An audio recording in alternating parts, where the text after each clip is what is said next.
Okay, here we are then. So some Humbrol number 90 dark earth green. This colour is has been mixed up to a nice, it's a bit bubbly, but I don't think that's really going to do us any harm, but it's been mixed up to a nice sort of milky consistency. So what I'm going to do now is paint the whole of the upper side of the model in this colour. The reason I'm going to do that is that you tend to work with the darker colours first and then put the lighter colours on top. So I think the brown in this occasion is darker than the green, is lighter than the green, I beg your pardon. So I'll do the green first. Now I think the important thing is to keep the brush working in the same direction all the time. So starting with this, oh, I've just noticed a nasty bit of excess plastic on there, which I must get rid of before we carry on working. I've got a slightly more abrasive file here, which they, you know, nail files and sanding sticks and so on come in different grades. So I'm just using a slightly thicker one here that's come to hand. So there we are, that's got rid of that. Same the other side, I'd forgotten to do that earlier on. So there we are, just a couple of scrapes of the file and that's gone. So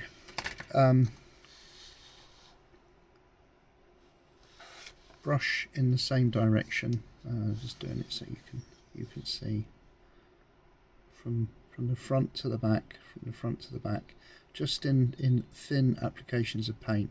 Importantly, we don't want it to go over the edge onto the underside of the wing, so we need to be careful around the edges, but just patiently, gently brush in the same direction backwards and forwards, and just apply a thin coat. We can do a second coat if necessary. As I said earlier, once these little Humbrol pots are watered down to the right consistency, there's more than enough to do the model, probably twice in actual fact. So we don't have to worry too much about running out of paint. So there we are. Just apply that paint in thin applications. When it comes to doing the areas that have been masked, in my experience, it's best to paint around the masked area in a direction away from the masking tape. Okay, so rather than painting up to it where there's more chance of the paint going under the tape, it's best to sort of paint away.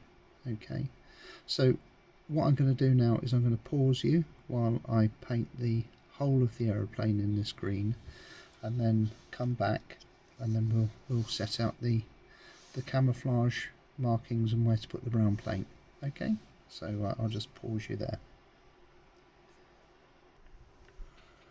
So there we are, folks.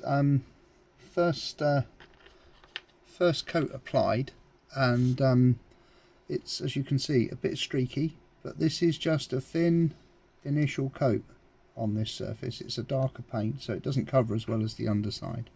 So I'm letting this first coat dry, and then I'm going to apply another thin coat on top to make it more solid. The important thing is not to lose the surface detail. You can see the panel lines there are clearly visible in the aeroplane. These can be accentuated later on if you want to, but for now the important rule is just thin coats of paint. Okay, see you shortly.